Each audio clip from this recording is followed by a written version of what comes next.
అమెరికాలో ప్రఖ్యాత సంస్థల్లో ఒకటైన తానాలో నిధుల గోల్మాల్ కలకలం రేపుతుంది. ఒకటి కాదు రెండు కాదు ఏకంగా 9 నుంచి 30 కోట్ల దాకా స్కామ్ జరిగిందనే వార్తలు బలంగా వినిపిస్తున్నాయి. ఇక దాదాపు 75,000 మందికి సంబంధించిన తానా నగదును కొట్టేశారు. తమకేమీ తెలియదన్నట్లుగా నటిస్తున్నారు. అమెరికాలో జరిగే Telugu association of north America సభలు ప్రతి 2 ఏళ్లకు ఒకసారి ఇక్కడ కూడా హాట్ టాపిక్ అవుతూ ఉంటాయి. ఎందుకంటే తెలుగు రాష్ట్రం నుంచి ఎంతో మంది సెలబ్రిటీలను తీసుకెళ్లి అక్కడ ప్రదర్శనలు ఇప్పించడం దగ్గర నుంచి ప్రత్యేక అతిథులుగా సత్కరించడం వరకు చాలా చేస్తుంటారు. ఈ తానా కార్యవర్గం ఇప్పుడు తప్పుదోవ పట్టింది. అమెరికాలోని ప్రముఖ తెలుగు సంస్థల్లో ఒకటిగా ఉన్న తానాలో సుమారు 30 కోట్ల రూపాయల స్కామ్ జరిగింది. కోశాధికారిగా ఉన్న పోలవరపు శ్రీకాంత్ తానా ఖాతాలోని నగదును తన కంపెనీ అకౌంట్లోకి మళ్లించుకున్నారు. 2022 సెప్టెంబర్ 15, ఫిబ్రవరి 27, 2024 మధ్య కాలంలో $3.04 మిలియన్ తానా ఫౌండేషన్ నిధులని సొంత కంపెనీ అకౌంట్లోకి తరలించుకున్నారు. తానాలో కోశాధికారిగా ఉన్న ఆయన తన అధికారాల్ని ఇతర సభ్యులు తనపై ఉంచిన నమ్మకాన్ని ఇలా స్కామ్ చేయడానికి అనుకూలంగా మార్చుకున్నాడు. ఈ క్రమంలో తానా బోర్డు సమావేశం ఆదివారం జరిగింది. ఈ సమావేశంలో సమన్లు పంపగా ఈ రోజు నేరాన్ని అంగీకరించారు పోలవరపు శ్రీకాంత్. మొత్తం విషయం బయటపడేసరికి అంగీకరించారు. ఈ మొత్తాన్ని తన సొంత కంపెనీ ఖాతాలోకి ఆయన నిస్సంకోచంగా మళ్లించుకున్న వైనం ఆధారాలతో సహా వెలుగులోకొచ్చింది. తానా ఖాతా నుంచి తన కంపెనీ ఖాతాలోకి మళ్లించుకున్న $4 మిలియన్ డిసెంబర్ 15, 2024 లోపు తిరిగి తానా ఖాతాలోకి జమ చేస్తానని ఒప్పంద పత్రం రాసిచ్చారు. అయితే నేరం మొత్తం పోలవరపు శ్రీకాంత్ తనపై వేసుకున్నప్పటికీ ఇలా ఒక్కడే నగదు బదిలీ చేయడం సాధ్యం కాదన్న వాదన వినిపిస్తుంది.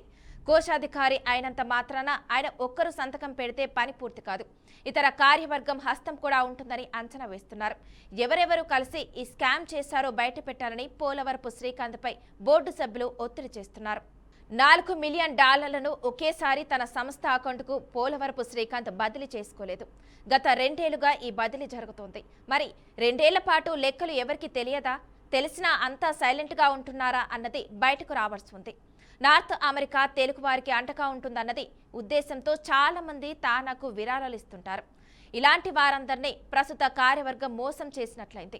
పదవుల కోసం, అధికారం కోసం తమ సమయాన్ని మొత్తం వృధా చేసే తానా నాయకత్వం అసమర్థత, అవినీతి కారణంగానే ఈ పరిస్థితి వచ్చిందన్న అసంతృప్తి సభ్యుల్లో కనిపిస్తుంది.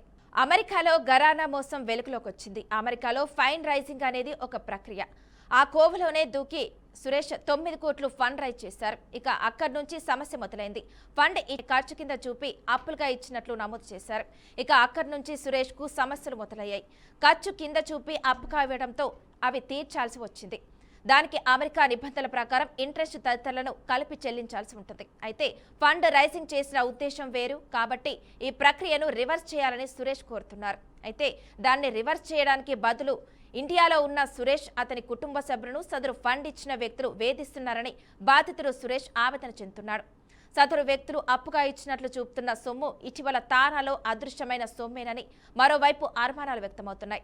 ఇక ఇదే అంశానికి సంబంధించి మరింత సమాచారాన్ని మా ప్రతినిధి ప్రేమ్ అందిస్తారు. ప్రేమ్ చెప్పండి, బాధితుడు సురేష్ ఏమంటున్నారు? ఇటు అమెరికా నుంచి సంబంధించిన ఒక ఘరానా మోసం ఒకటి ఇటు బయటపడినట్టు చెప్పాలి. ఇటు సురేష్ దోకి అనే వ్యక్తి జనరల్గా అయితే అమెరికాలో ఫండ్ రైజింగ్ అనేది చేస్తూ ఉంటారు. సో ఈ ఫండ్ రైజింగ్ సంబంధించి జనరల్గా ఏం జరిగింది, అసలు ఫండ్ రైజింగ్ అంటే ఏమిటి, ఇప్పుడు ప్రస్తుతానికైతే సురేష్ దోకి మనతో మాటుగా ఉన్నారు. సో ఆయనతో మాట్లాడి అసలు నిజాలు కానీ విషయం ఏం జరిగిందనేది కూడా మనం ఆయనతో కూడా మాట్లాడే ప్రయత్నం చేద్దాం. సార్, అసలు ఫండ్ రైజింగ్ అంటే ఏంటి, అసలు మీరు అమెరికాలో మీరు చేస్తున్న పని ఏంటి, జనరల్ అసలు ఏం జరుగుతూ ఉంటుంది చెప్పండి సార్. సో నేను అమెరికాలోని 35 ఇయర్స్ నుంచి ఉంటున్నాను. అండ్ 32-33 ఇయర్స్ నుంచి బిజినెస్ చేస్తున్నాను, variety of businesses. First information technology బిజినెస్లు, హెల్త్ కేర్ బిజినెస్లు, లైఫ్ సైన్సెస్ బిజినెస్లు చేస్తున్నాను. ఈ లాస్ట్ 18-20 ఇయర్స్ నుంచి మర్జర్స్ అండ్ అక్విజిషన్స్లో స్పెషలైజ్ అవుతున్నాను. ఫండ్ రైజ్ అంటే కంపెనీ క్యాపిటల్ అవసరం వస్తే ఇన్వెస్టర్స్ ద్వారా ఫండ్స్ రైజ్ చేయడం. That's all simple as that. So వాళ్ళతో ఫండ్స్ రైజ్ చేసి వాళ్ళ డీల్ నేను సెట్ చేస్తాను. ఎంత టైంలో రిటర్న్ చేస్తారు, ఎంత మనీ బ్యాక్ ఇస్తారు, అంతా అది ఫండ్ రైజింగ్ కాన్సెప్ట్. అంటే ఇటు ఫండ్ రైజింగ్ అంటే కంపెనీలకి అమౌంట్ అనేది ఎప్పుడైనా క్యాపిటల్ అవసరమైతే మీరు చేస్తూ ఉంటారు. అయితే ఈ విషయంలో అసలు గత 2 సంవత్సరాలుగా ఏం జరుగుతుంది? అంటే మీరు ఇబ్బందులు పడుతున్నారు, లేదంటే అసలు ఏదో జరిగింది, ఒక మోసం జరిగిందనే విషయం అయితే వెలుగులోకి వచ్చింది. సో దీన్ని మీరు క్లుప్తంగా చెప్పండి సార్. షూర్. సో నేను ఫండ్ రైజింగ్ టిపికల్గా ఇన్స్టిట్యూషన్స్, బ్యాంక్స్, లెండర్స్ ద్వారా చేసేవాడిని. ఈ లాస్ట్ ఒక ట్రాన్సాక్షన్లోని ఒక కంపెనీకి అర్జెంట్గా క్యాష్ అవసరం వస్తే ప్రైవేట్ లెండింగ్లోకి వెళ్ళాను. అలాగా ఈ కామన్ ఫ్రెండ్ ద్వారా అశోక్ కొల్లా అనే అతనితో కాంటాక్ట్లోకి వచ్చాను. సో కాంటాక్ట్లోకి వచ్చిన తర్వాత తన ద్వారా ఈ కంపెనీకి నేను రైజ్ చేశాను క్యాపిటల్ $1 million. రైజ్ చేసిన తర్వాత పేమెంట్స్ కూడా ఆన్ టైంలో అన్నీ అయ్యాయి ఫర్ ఆల్మోస్ట్ 2 years. అయిన తర్వాత సడన్గా మాకు రియలైజ్ అయ్యాం ఏంటంటే వీళ్ళు ఇది ట్యాక్స్ ఫ్రాడ్ స్కీమ్లో మాకు ఇన్వాల్వ్ చేశారని, మాకంటే క్లయింట్కి. సో లోన్ చూపించాల్సింది వాళ్ళ ట్యాక్స్లోనే ఎక్స్పెన్స్గా చూపించారు. వాళ్ళు ఎక్స్పెన్స్గా చేసినప్పుడు వాళ్ళు ఒక ఫామ్ జనరేట్ చేస్తారు, ఐఆర్ఎస్కి వెళ్తుంది. ఐఆర్ఎస్ అంటే income tax department in America. ఆ ఫామ్లోని క్లియర్గా డిక్లేర్ చేశారు అది నాన్ ఎంప్లాయీ కాంపెన్సేషన్ అని. అది అప్పుడు ఏమవుతుందంటే, ఇప్పుడు క్లయింట్ మనీ తీసుకుంది, లోన్గా తీసుకున్నది, వాళ్ళ ఇంట్రెస్ట్ ప్రిన్సిపల్ పే చేయడం కాకుండా ఈ ఒక సైడ్ వాళ్ళకి తెలియకుండా అది పే చేసేస్తున్నాం. అండ్ దెన్ ఇప్పుడు ఏంటంటే ఈ ట్యాక్స్ కూడా లయబిలిటీ పడింది. సో తెలియగానే పేమెంట్స్ ఆపేసి వాళ్ళతో డిస్కషన్లో దిగారు. నేను కూడా ఇన్వాల్వ్ అయ్యాను డిస్కషన్స్లోని. బేసికలీ ఏంటంటే రివర్స్ చేయమని, వాళ్ళు చేసినది రివర్స్ చేయమని. రివర్స్ చేస్తే వాళ్ళకి ట్యాక్స్ పడుతుంది, అందుకోసం వాళ్ళు రివర్స్ చేయరు. అండ్ మాకు డిస్క్లోజ్ చేయరు. ఫామ్స్ ఉన్నాయి, కొన్ని ఫామ్స్ 8821 అని చెప్పి, ఆ ఫామ్స్ నింపి మాకు ఇస్తే మేము వెరిఫై చేసుకోవచ్చు. కానీ అది ఎవరు, మేము లాయర్స్ ద్వారా ట్రై చేస్తాం, మీడియేషన్ ట్రై చేస్తాం, కామన్ ఫ్రెండ్స్ ద్వారా ట్రై చేస్తాం. అన్నీ చేసిన తర్వాత వాళ్ళేమో ఇక్కడికి ఇప్పుడు ఇండియాలో సోషల్ హెరాస్మెంట్ మొదలుపెట్టారు. వెరైటీ ఆఫ్ లింక్డ్ఇన్లో పోస్టులు చేయటం, ఫ్రెండ్స్కి కాల్ చేయటం, ఫాదర్కి కాల్ చేయటం, ఫాదర్ ఇన్ లా కాల్ చేయటం, సిస్టర్కి, బ్రదర్ ఇన్ లాకి మళ్ళీ కాల్ చేసి ఈ కంప్లైంట్ ఇవ్వడం. కొందరికేమో బ్యాడ్ మౌతింగ్ స్టోరీస్, నా గురించి స్టోరీస్ చెప్పడం. అండ్ అప్పుడప్పుడు కిడ్నాపింగ్ థ్రెట్స్. అండ్ మా డాడీ కిడ్నాప్ చేస్తానని అశోక్ డైరెక్ట్గా చెప్పాడు మా ఫ్రెండ్కి, అండ్ రికార్డింగ్ కూడా ఉంది. నాకేమో నన్ను కిడ్నాప్ చేస్తానని చెప్పడం, విజయవాడ తీసుకెళ్ళిపోతామని ఫాల్స్ కేసు పెట్టి ఏవో మాట్లాడుతున్నారు. అండ్ ఇక్కడ లోకల్ ఎమ్మెల్యే ద్వారా ప్రెషర్. ఇవాళ కమిషనర్ ఆఫీస్కి పిలిచారు, క్వశ్చనింగ్ 3 o'clock మీటింగ్. సో అక్కడ యుఎస్లో జరుగుతున్న simple civil case, easily solvable simple civil కేసుని ఇక్కడ సోషల్ హెరాస్మెంట్ ద్వారా మా దగ్గర మనీ ఎక్స్ట్రాక్ట్ చేయడానికి మళ్ళీ చూస్తున్నారు. అక్కడ సాల్వ్ చేయాల్సింది చేయకుండా ఇక్కడ ట్రై చేస్తున్నారు. అది నాకు దట్స్ మై ప్రాబ్లం. అంటే యాక్చువల్గా అసలు ఈ విషయంలో, అంటే ఈ ఫండ్ రైజింగ్ సంబంధించి అసలు ఎంత అమౌంట్ జరిగింది సార్? ఫస్ట్ వాళ్ళు మిమ్మల్ని ఏ విధంగా అప్రోచ్ అయ్యారు? అప్రోచ్ అయింది మేము ఫర్ ప్రైవేట్ లెండర్స్ అర్జెంట్గా క్యాపిటల్ కావాలని మేము అప్రోచ్ అయ్యాం. అది నా తెలిసిన అతనికి అప్రోచ్ అయితే, అతను తెలిసిన అతని ద్వారా 3 levels, నా ఫ్రెండ్, వాళ్ళ ఫ్రెండ్. సో అప్రోచ్ అయిన తర్వాత ఫండ్ తీసుకుని ఆ క్యాపిటల్ ఇప్పించాను నా క్లయింట్కి. అంటే ఈ ట్రాన్సాక్షన్ అంతా ఎప్పుడు స్టార్ట్ అయింది? అది ఎంతవరకు, అంటే ఎన్ని రోజుల వరకు ఇదంతా సజావుగా సాగింది? మీరు ఎప్పుడు నోటీస్ చేశారు సమ్ మిస్లీడింగ్ ఇస్ హ్యాపెనింగ్ అని? 2022లో అప్పుడు జరిగింది. 3 years అయిపోయింది. స్మాల్ ఫేజెస్, 3 separate లోన్స్ తీసుకున్నారు వాళ్ళు. ఫస్ట్ లోన్ $400,000, దాని తర్వాత సెకండ్ లోను, థర్డ్ లోను, టోటల్ కలిపి $1 million. 2022లోని ఫస్ట్ వన్, దెన్ మిగతా కూడా 2022 ఆర్ ఎర్లీ 2023లో 3 అయిపోయి లోన్స్ను. దాని తర్వాత payments have been on time from beginning till we discovered all this. మేము డిస్కవర్ చేసింది maybe end of 2023 end of 2024. Discover చేసిన తర్వాత స్టాప్ చేసి డిస్కషన్స్ దిగాము ఈ ట్యాక్స్ ఫ్రాడ్ రివర్స్ చేయమని. ఫ్రాడ్ అని వాడతాను, బట్ ఇప్పుడు బయటకు వచ్చాక ఫ్రాడ్ అని వాడుతున్నాను నేను. బట్ ఈ ట్యాక్స్ ట్రీట్మెంటే రివర్స్ చేయని చెప్పి పొలైట్గానే డిస్కస్ చేసాం అటార్నీస్ ద్వారా, కామన్ ఫ్రెండ్స్ ద్వారా. నేను తన ఇన్వెస్టర్స్ అడ్వైజర్స్ అనుకుని తను పట్టుకొచ్చాడు. వాట్సాప్ గ్రూప్స్లోని అన్ని రకాల విధాలుగా ట్రై చేసాం రివర్స్ చేయడానికి. సో రివర్స్ చేయడం కాక అండ్ ఆల్సో యాక్టివ్గా లాసూట్ కూడా వేసాం వాళ్ళ మీద ఇన్ యుఎస్లోని వర్జీనియాలోని lawsuit registered and it's ongoing case and US law is very reliable. So మాకు రెజల్యూషన్ వచ్చేస్తుంది తెలుసు, మాకు 6 months 1 yearలో వచ్చేస్తుంది.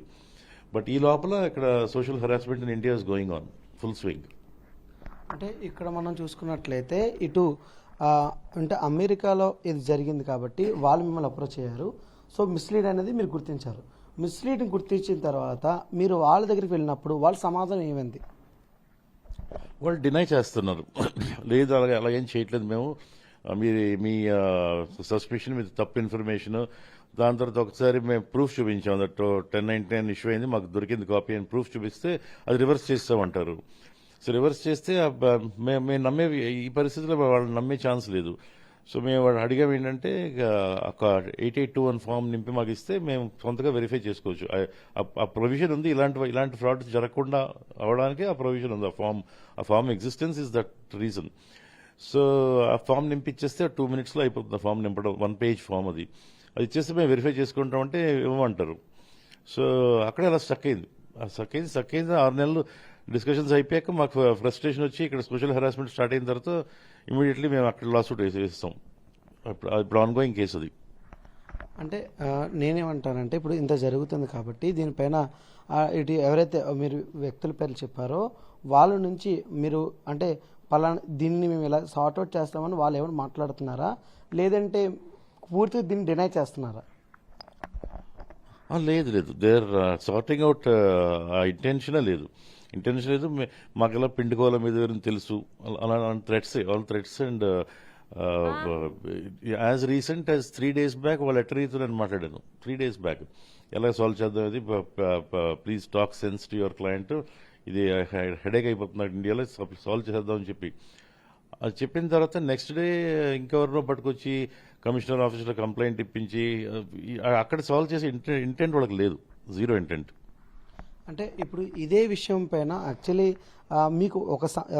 మీకు ఫండ్ రైజింగ్ చేసినప్పుడు జనరల్గా దీన్ని సంస్థ పేరు మీద చేస్తారా, లేదంటే ఒక వ్యక్తి పేరు మీద చేయాలా? కంపెనీ పేరు మీద చేయాలి. కానీ ఇక్కడ ఏంటంటే నా ఫ్రెండ్ నా మీద గ్యారంటీడ్ సిగ్నేచర్ గ్యారంటీ కాదు, నా ఫ్రెండ్ రికమెండ్ చేశాడు కనుక వాళ్ళు నన్ను చూసి ఇచ్చారు అప్పుడు. సో నాకు ప్రీవియస్ హిస్టరీ ఉంది ఒక అతనితోని, ఫ్రెండ్తోని. సో సక్సెస్ఫుల్ ఫండ్ రైజ్ అయ్యి సక్సెస్ఫుల్ పే బ్యాక్ అయింది. సో అది గుర్తుపెట్టుకొని ఈసారి నేను అప్రోచ్ అయ్యాను కదని చెప్పి నా క్లయింట్కి ఇచ్చారు డబ్బులు, నా ద్వారా డబ్బులు ఇచ్చారు. అంటే దీనినే వాళ్ళు అడ్వాంటేజ్గా తీసుకున్నట్టుగాను మనం పరిగణించే అవకాశం ఏంటి కనిపిస్తుందా, లేదంటే ఇటు డాక్యుమెంటేషన్ మీద కూడా మీరు సైన్ చేస్తున్నట్టు కూడా మన కొన్ని ప్రూఫ్స్ కూడా మనం చూస్తున్న పరిస్థితి కనబడుతుంది. దీన్ని ఏ విధంగా చూడాలంటారు? డాక్యుమెంట్ సైన్ చేశానండి, that's why I'm here. Document sign చేయకపోతే I won't have this conversation. Document sign చేసాం. ఇది కామన్ అయిపోయింది వీళ్ళ గురించి. తానా గూగుల్ చేస్తే మీకు తెలిసిపోతుంది. TANA fraud 3.8 million, they pleaded guilty and they are making payment plans. So అన్ని ఇట్స్ ఆల్ పబ్లిక్ న్యూస్. నేను ఇంకా I don't have to explain to you. So ఇది వాళ్ళ కామన్ ప్రాక్టీస్. వాళ్ళకి ఏంటంటే ఫస్ట్ మనీ స్టీల్ చేసినా చేయకపోయినా ఇదేంటంటే వీళ్ళు మనీ లెండింగ్ బిజినెస్లో ఏం చేస్తున్నారంటే ఎక్స్పెన్స్లో రాసేసుకుని 40% బెనిఫిట్ అక్కడే తీసుకుంటున్నారు. Then legally allowed interest rates కన్నా హైయర్ ఇంట్రెస్ట్ రేట్స్ ఇస్తున్నారు. But I won't complain about that because తెలిసే తీసుకున్నారు మా client. So I will not complain about that. But the fraud they're doing is treating this as expense, and then years later clients తెలుస్తుంది ఆ expense అయిందని. IRS తెలుస్తుంది 5, 6, 7 years తెలుస్తుంది. తెలిసిన తర్వాత వాళ్ళేమో tax, back penalty and interest అన్ని సంవత్సరాలకి వేసిన తర్వాత అది డబుల్ అయిపోతుంది ఈజీగా. 40% tax plus 15% interest, 15% penalty, that is 55%, plus 4 years దొరికితే 4 9s 36%. మీ 55 + 36 అంటే 91% అయింది.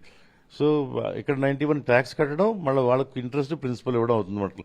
సో ఇది that is the fraud they doing. అది డూయింగ్ నేనైతే 2 yearsలో మేము డిస్కవర్ చేయని వాళ్ళు చాలా మంది ఉంటారు.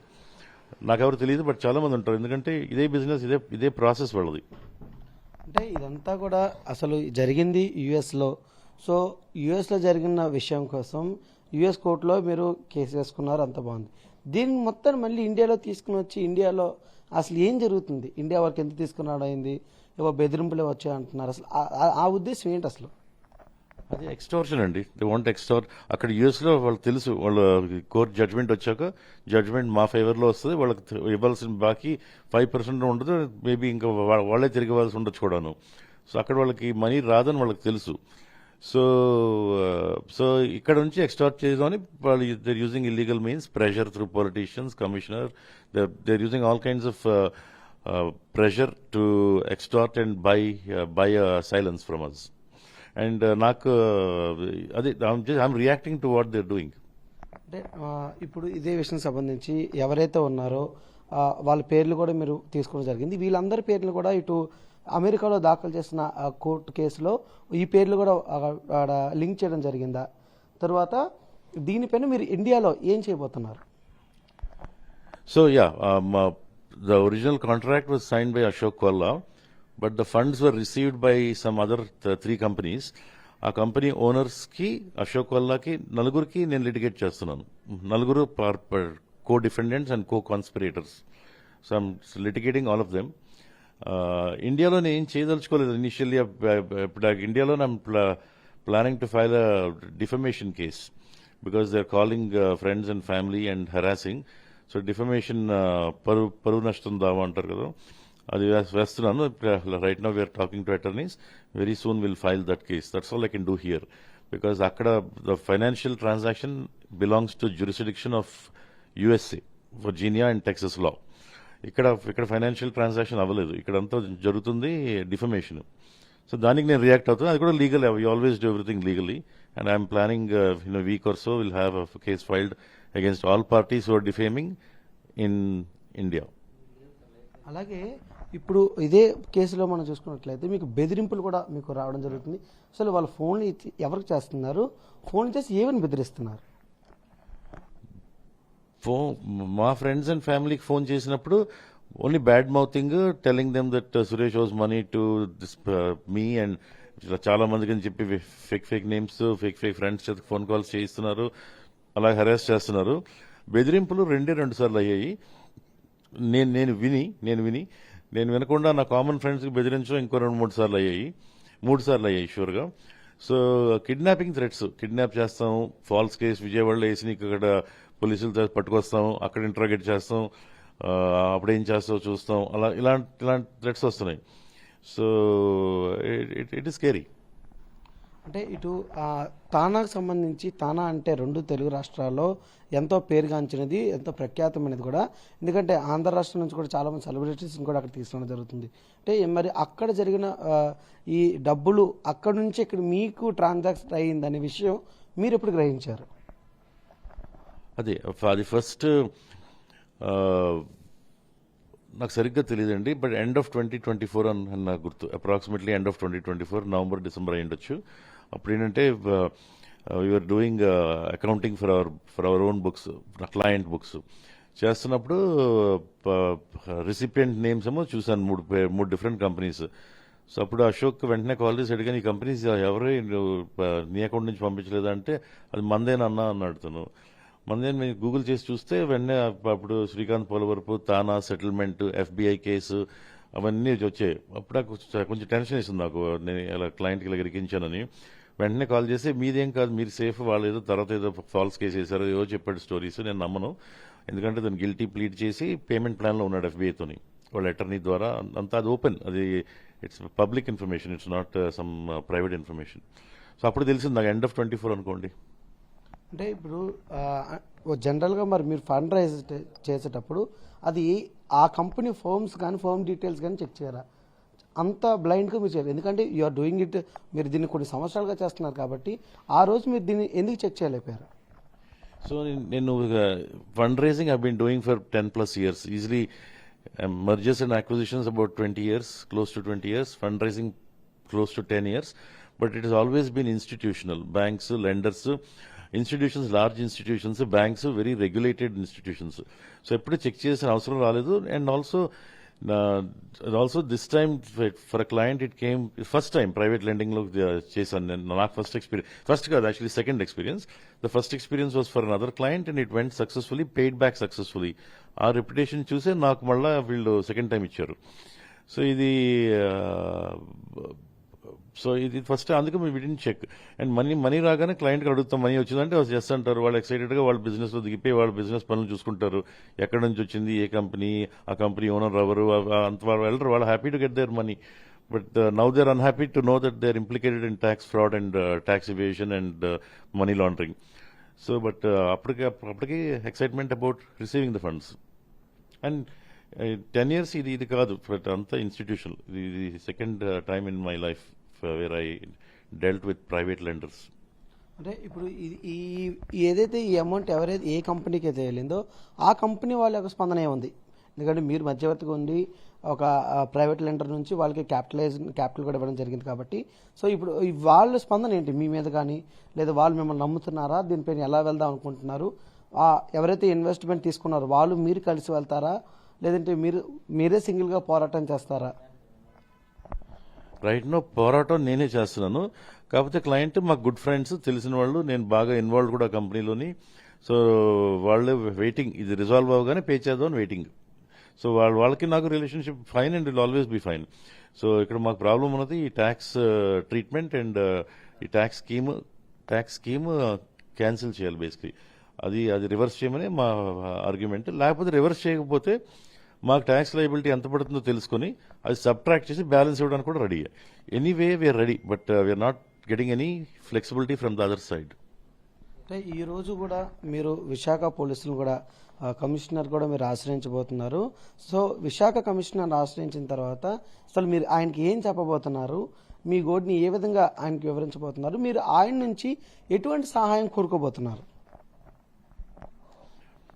సో నేను my plea is I will go to him, explain చేస్తాను ఇది ఏమైంది అంత డీటెయిల్, డాక్యుమెంట్స్ తీసుకెళ్తాను, చూపించి ఎక్స్ప్లెయిన్ చేస్తాను. On going legal case in US, వీళ్ళు ఇక్కడ చేస్తుంది హెరాస్మెంట్.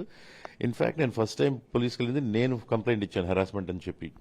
అప్పుడు నాకు పిలిచారు, మాట్లాడారు. I thought harassment will go away, but it's increasing. And now friends చేసి కూడా హెరాస్ చేస్తున్నారు వాళ్ళు. ఇప్పుడు కొల్ల హింసలు కాకుండా మిగతా వాళ్ళు పట్టుకుని వాళ్ళ చేత కూడా ఫోన్ కాల్స్ చేయిస్తున్నాడు. అండ్ నా ప్లీ టు ద కమిషనర్ గారికి ఏంటంటే that he should help stop the harassment and let the court case go on in USA. That matter will get solved in USA. ఇక్కడ ఇండియాలో నాకు ఈ హెరాస్మెంట్ హెల్ప్ కావాలి. That's my plea to the commissioner garu.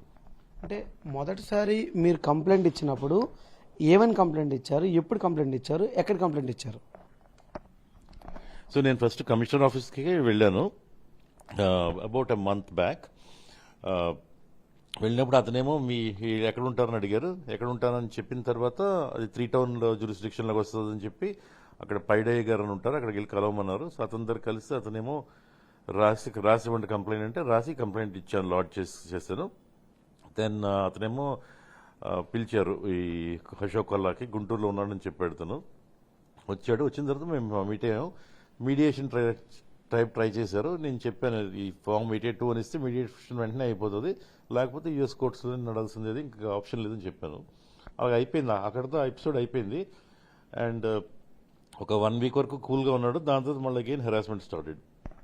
అంటే మళ్ళీ ఆ harassment start అయిన తర్వాత మళ్ళీ మీరు ఇటు ఇదే కేసు మీద, లేదంటే ఇదే విషయం మీద మీరు పోలీసులను ఆశ్రయించడం కానీ, లేదంటే గతంలో మీరు ఈ 3 Town పోలీస్ స్టేషన్లో పెట్టిన విషయం పైన మీరు స్పందించడం కానీ మరలా అటువంటి ఏం జరగలేదా? మళ్ళీ ఇంకేం జరగలేదు. అది అయిపోయిన తర్వాత మళ్ళీ ఇదే ఇవాళ మీటింగ్ పిలిచారు క్వశ్చనింగ్ అని. సో ఇవాళ మళ్ళీ ఇంకేం జరగలేదు. అప్పుడు హెరాస్మెంట్ అయితే జరుగుతుంది ఆన్ డైలీ బేసిస్. మా ఫాదర్కి అట్లీస్ట్ వన్స్ వీక్ ఏదో కాల్ వస్తుంటుంది కొత్త నెంబర్ నుంచి. మా ఫాదర్ నాకు once or twice week. And నా బ్రదర్ నాకు కూడా కాల్ చేశారు. అండ్ ఏవో స్టోరీస్ కూడా చెప్పారు అతనికి. మా సిస్టర్కి 2 calls 3 calls వచ్చాయి. So on going, harassment is on going. అంటే ఇప్పుడు అసలు ఇన్స్టిట్యూషనల్గా జరగాల్సినవి ఇటు ప్రైవేట్గా మీరు జరిగించారు. ఇది అసలు జరిగించవచ్చా? సో ఇటువంటివి కూడా వర్కౌట్ చేయొచ్చా, లేదంటే ఇవి కూడా చట్టరీత్యా న్యాయమేనా? లేదు, there is a whole industry called hard money lenders అని, ప్రైవేట్ లెండర్స్ ఉంటారు. ఇప్పుడైతే సోషల్ మీడియా వచ్చాక ఇంకా కామన్ అయిపోయింది. There is a concept in US called accredited investors అని. అక్రెడిటెడ్ అవడానికి ఒక సర్టన్ నెట్వర్త్, సర్టన్ ఇన్కమ్ ఉంటే they are allowed to invest.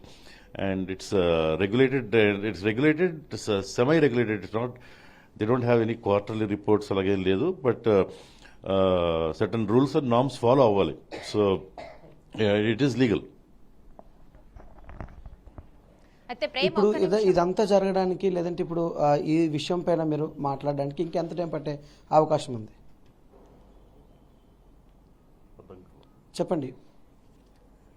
అమెరికాలో తానా చెప్పండి ఫండ్స్ మానస. మళ్లింపులకు సంబంధించి వైజాగ్ పోలీసులకు అసలు ఏం సంబంధం?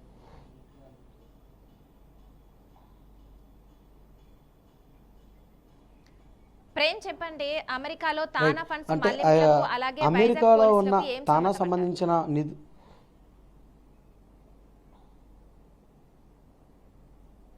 ఆ, అదే మనం క్లయింట్ని అడుగుదాం. ఇప్పుడు అమెరికాకు సంబంధించి ఇటు అమెరికాలో ఉన్న తానా నిధులకు సంబంధించి ఇటు వైజాగ్లో ఉన్న పోలీసులకి ఏం సంబంధం అసలు? అంటే మీకు అక్కడ ఉన్న ఇష్యూకి ఇక్కడ ఉన్న పోలీసులతో ఉన్న లింక్ ఏంటి? So first of all 2 separate issues అండి. ఈ తానా మనీ స్టోలెన్ వాళ్ళు చేశారు, అది వాళ్ళ business is between them and police there and FBI there. అది నాకు సంబంధం లేదు పెద్దగా, నాకు ఇంట్రెస్ట్ కూడా లేదు వాటి మీద. నా విషయం ఏంటంటే నాకు వచ్చిన లోను ఆ స్టోలెన్ మనీ అని తెలుసు, ఇప్పుడు తెలిసిపోయింది. బట్ మాకు అది ట్యాక్స్ రివర్సల్ చేస్తే మేము మా పని చూసుకుంటాం, వెళ్ళిపోతాం అంతే. అదే కావాలి. ఇక్కడ ఇండియాలో సంబంధం ఏముందంటే నాకు అసలు ఆన్సర్ లేదు నాకు, ఎందుకంటే ఆ సంబంధం ఉండకూడదు. అక్కడ ఆల్రెడీ కేసు నడుస్తుంది, అక్కడ గిల్టీ ప్లీ చేసుకుని వాళ్ళు పేమెంట్ ప్లాన్లో దిగిపోయారు ఆల్రెడీ. సో ఇక్కడ ఇన్వాల్వ్ అవ్వకూడదు, నా కేసులో కూడా ఇన్వాల్వ్ అవ్వకూడదు, ఎందుకంటే నాది కోర్టులో ఉన్న కేసు అది. అండ్ అక్కడ కోర్టు ఇస్తుంది, తీర్పు ఇస్తుంది. ఇప్పుడు కాకపోతే 6 నెలల్లో 1 ఇయర్లో ఎప్పుడు తీర్పు వస్తుంది. ఇక్కడ ప్రెషరింగ్ ఎక్స్టార్టింగ్ చేస్తుంటే I'm seeking help from the police to stop extortion and stop harassment. And అంతే. అంటే మీకు ఇప్పుడు ఈ ఎక్స్ట్రాక్షన్ కోసం కానీ పొలిటికల్ ప్రెషర్ కానీ ఎవరిస్తున్నారు, ఎటువైపు నుంచి వస్తుంది, వాళ్ళ యొక్క ఆలోచన ఏంటి? అంటే వాళ్ళు ఎవరైనా ఏదైనా ఆశించి చేస్తున్నారా, లేదంటే కావాలని ఒత్తిడి పెట్టాలనుకుంటున్నారా? తెలీదు, ఆశించి చేస్తారని తెలీదు. Current Vizag MLA is involved, he's putting pressure on police. So ఒత్తిడి పెడుతున్నారు ఫర్ ష్యూర్. ఏం ఆశిస్తారో నాకు బ్యాక్గ్రౌండ్ నాకేం తెలీదు, బట్ నాకైతే ప్రెషర్ పడుతుంది ఫర్ ష్యూర్. ఏమని ప్రెషర్ పెడుతున్నారు? ప్రెషర్ పెడుతున్నారు, పే చేయండి అని. ఆ ట్యాక్స్ గురించి అంటే మాకు ట్యాక్స్ తెలియదు అంటారు. సో క్వశ్చనింగ్ అంటారు. సో నన్ను హెరాస్మెంట్ కంప్లైంట్ ఇస్తే అది యాక్ట్ చేయట్లేదు దాని మీద. So I'm not getting help. So వాళ్ళు ఇప్పుడు మీరు ఎవరైతే వైజాగ్ ఎమ్మెల్యేకి సంబంధించి ఒక వ్యక్తి మీకు ఇలాగ ప్రెషర్ పెడతారన్నారో, వాళ్ళు మీకు డైరెక్ట్గా ఫోన్ చేయడం కానీ, మిమ్మల్ని రమ్మనడం కానీ, మీతో మాట్లాడడం కానీ, చర్చలు ఏమైనా జరిగాయా? వాళ్ళు మీతో ఏమైనా అన్నారా? లేదు, డైరెక్ట్గా అయితే నో కాంటాక్ట్. ఒకసారి ఇండైరెక్ట్గా పిలవడం జరిగింది, నేను వెళ్ళలేదు. బట్ పోలీస్ అతను చెప్పారు ఏంటంటే ఎమ్మెల్యే గారి ఆఫీస్ నుంచి ప్రెషర్ వస్తుందని చెప్పి. సో అంతే, ఇంకంతకని ఎక్కువ ఇన్ఫర్మేషన్ లేదు, తెలియదు మాకు. సో పరిస్థితి అయితే ఇది ఈ విధంగా ఉంది. ఈ రోజు అయితే ఆయన విశాఖ సంబంధించి ఇటు పోలీస్ కమిషనర్ కూడా కలిసే అవకాశం కూడా ఉన్న నేపథ్యం కూడా మనకు కనిపిస్తుంది. ఏదేమైనా కూడా పొలిటికల్ ఒత్తిడికి లొంగకుండా నాకు న్యాయం చేయమంటున్నారు. అయితే ఇది ఇంత జరుగుతున్నా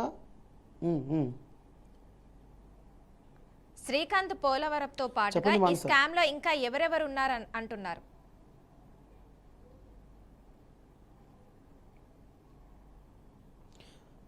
రైట్.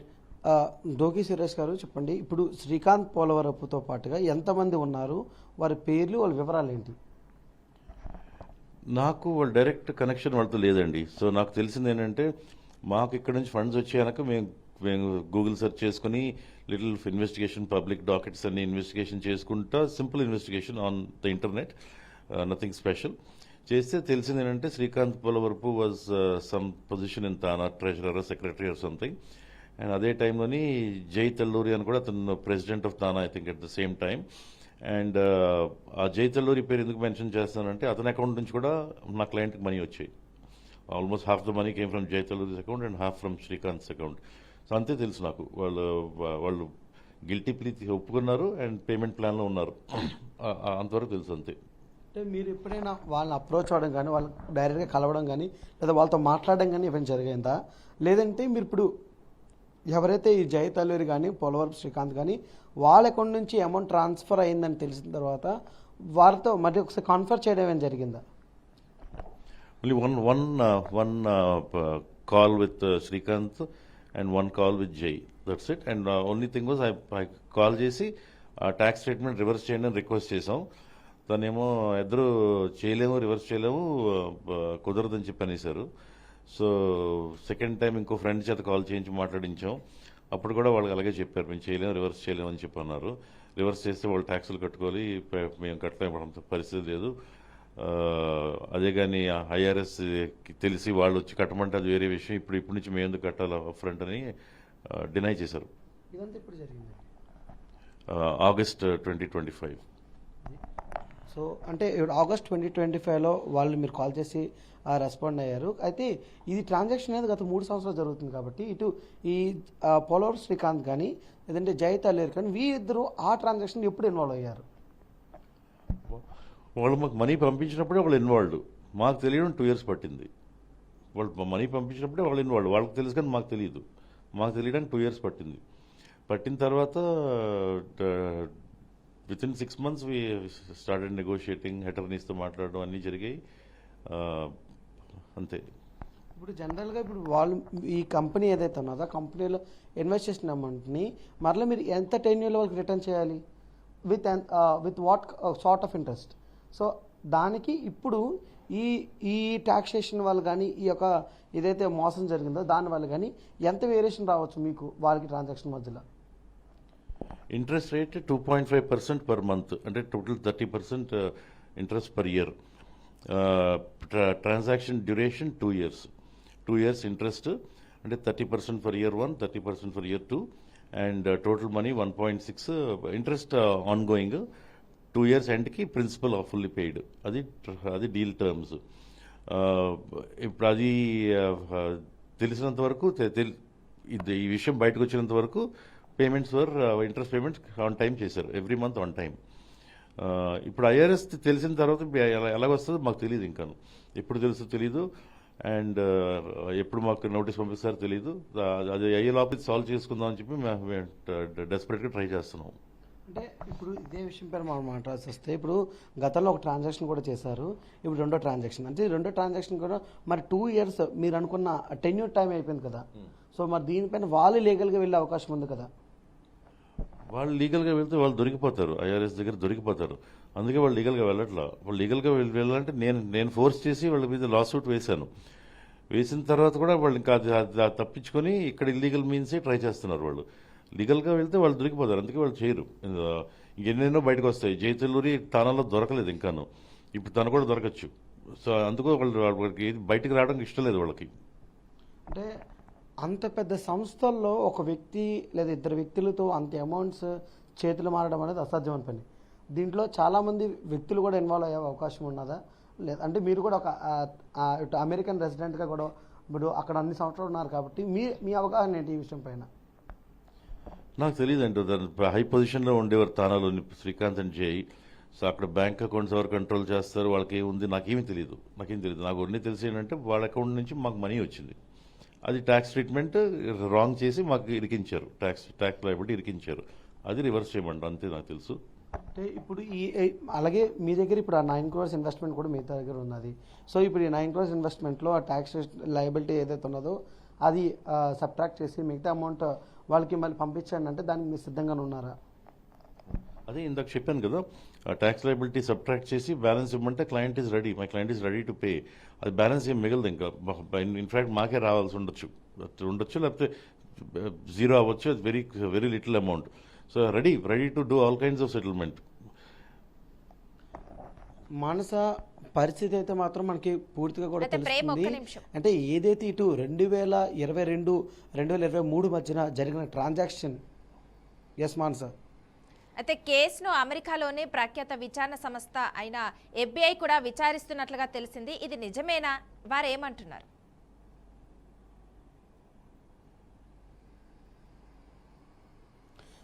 సార్ అంటే మాకు అందిన సమాచారం ప్రకారం ఏంటంటే ఇదే కేసు సంబంధించి ఇటు FBI కూడా దీంట్లో జోక్యం చేసుకునే అవకాశం ఉన్నది అన్నట్టు కూడా మనకు సమాచారం తెలుస్తుంది. దీంట్లో నిజమెంత అంటారు?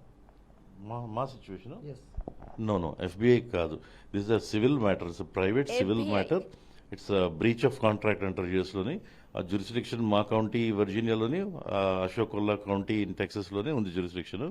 FBI ఇన్వాల్వ్మెంట్ ఉండదు ఇందులోని అనుకుంటున్నాను. మరి నాకు తెలిసిన వరకు సివిల్ మ్యాటర్ అండ్ సివిల్ కోర్టులో మేము లిటిగేట్ చేసాం. ఎప్పుడు వేశారు సార్ కేసు?